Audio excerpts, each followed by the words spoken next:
Curved roof beam in structure is used to support large span roofing projects, and it can distribute the load evenly. It only have some technicality in fabrication. And so in this video, you will be learning how to model, load, analyze, design, and optimize the structural element of the curved roof beam using Protastructure. Let us start. So we would delete this straight roof beam rafter we used in the previous model, just like this. Select it, right click on the keyboard, and then delete. OK option.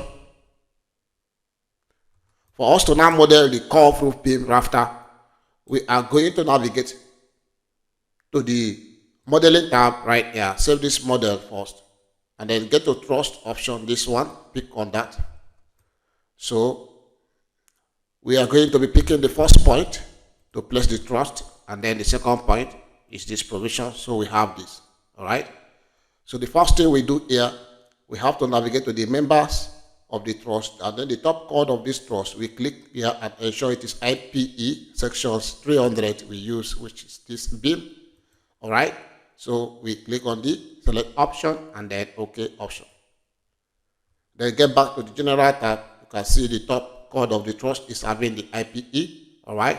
Then we navigate to change the truss. The truss type is going to be this one, because we are looking at a curved roof beam rafter. All right. So this we have. Proceed to these provisions, and then you see the truss support placement is top chord. All right.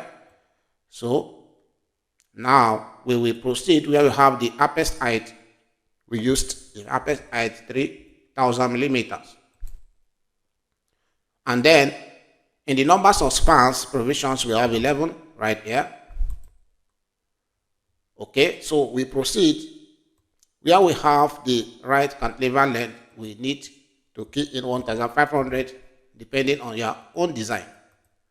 In this design, we use 1500 both left and right successfully, just like this. And then you see the left vertical offset right here. We have minus 500.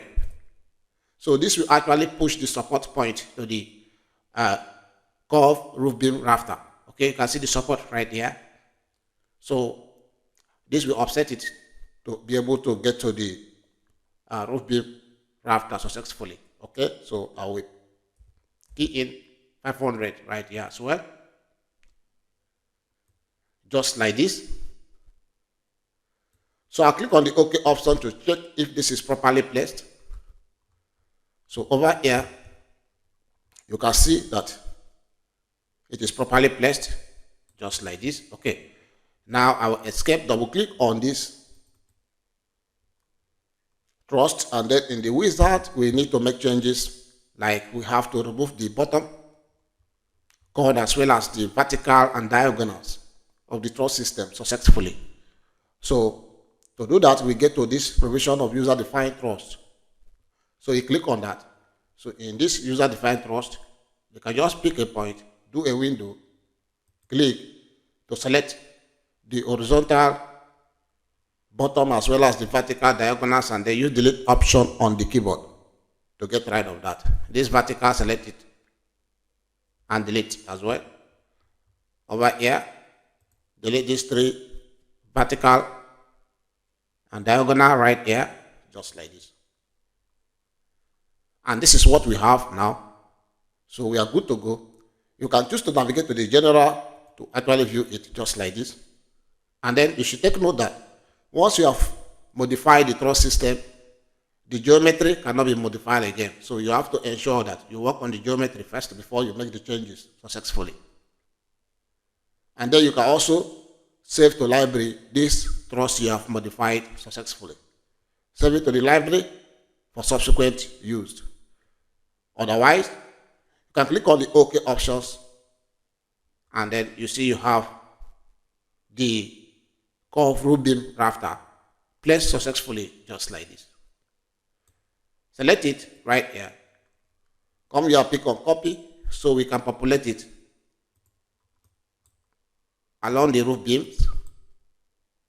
Along the roof column point successfully. just like this. All right, so we click on save to save this model right away. Now you proceed to add the pole lines. Before then, let's extend this gable column to touch the roof beam rafter. So for us to do that, select the gable column and then pick this position and pick on this. You can see. Select the gable column, pick this point and pick on this. That's all. See. Over to this side, you do the same thing. Pick this. And then pick this point. Select this. Alright. Or you have to select the column first and then the beam. Column first, pick the two and then the beam. Just like this. Alright. So we proceed. Go to the modeling tab, save this model. And then the pole line, pick the first one, pick the last beam. To have the pole line placed just like this, click on the OK option. So you see what we have right away. Okay, so for the clouding, pick on the clouding and select on the pole lines, the roof pole to have it placed successfully.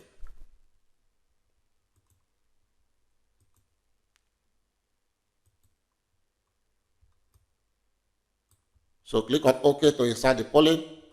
The next thing to do is to load this. To load the roof. For you to load the roof, you have to make sure your green line is at the roof level, which is the ST4 level. After which, you can proceed to the loading provisions and then click on the load editor. So you see now we have a roof just like this. You can see. Okay, so if in your own case you did not see this roof, what you do again is just close this, select the clouding, right click, and then use these options of edit loads. This will show you only the clouding which you loaded successfully. Alright, so if you have this, you can be able to load this as well using the full uniform area load. Okay, so now let's go by this right away. This is a G load, which is the dead load. I pick on this and I provide a dead load of 0.5 kilonewton per square meters. I go to the top view and then I select all of this to have it placed successfully. So here is the dead load applied successfully.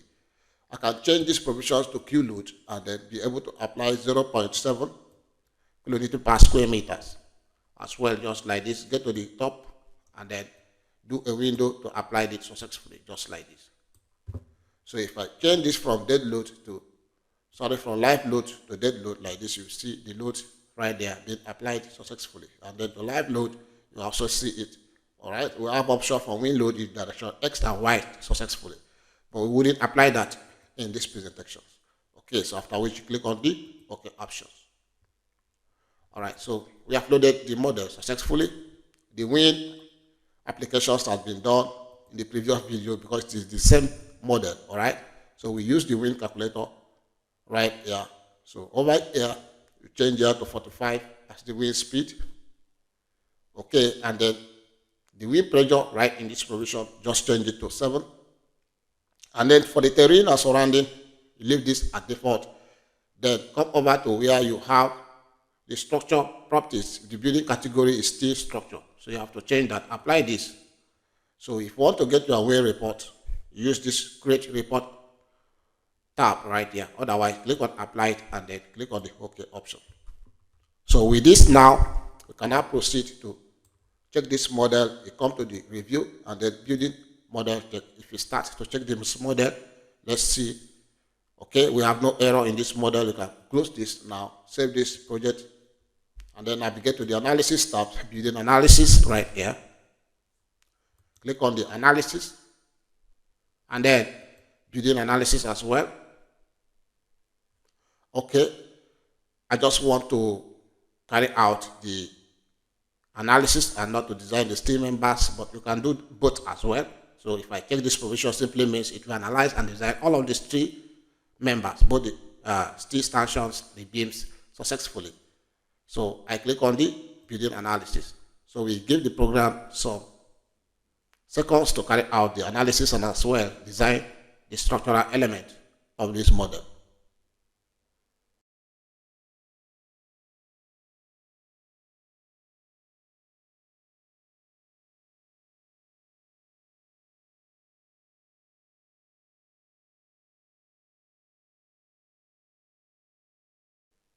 the design is done successfully. You can see unity slowly drift satisfy the limit in both directions. From here, click on the OK option.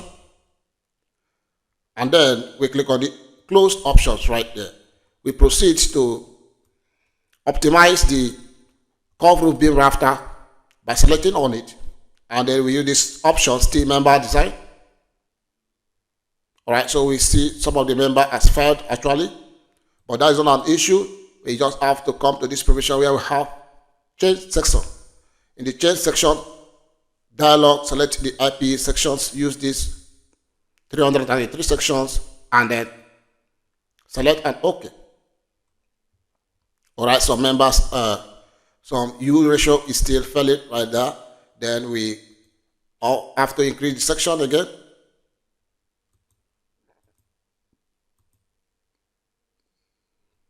Alright, we have about 2 failed. Okay, so this is optimization.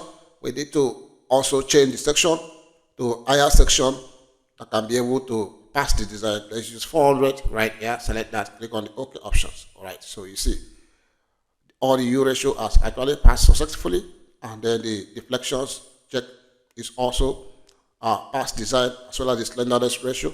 Everything is fine now. Click on the OK. Alright, so this is what we are going to do to all of the steel beam. They are going to be carrying this first section successfully. Alright, that is how you optimize the curved roof beam rafter successfully. After which, you have to get to the foundation, because this foundation is the previous one we did. So we have modified the model. We need to make changes to the foundation as well.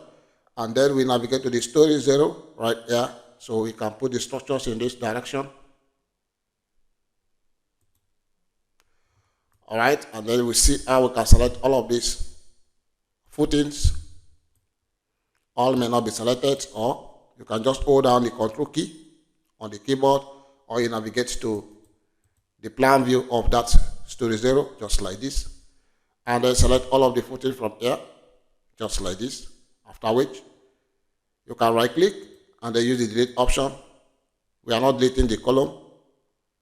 Filter out the column, and then we have the footing. Click on the OK options to get rid of all the footings right there. To reinsert the footings, save the model first. Select all of the steel stanchion, and then over here, insert part footing. So in this dialog, we have to navigate to the design, redesign all option, and then design all.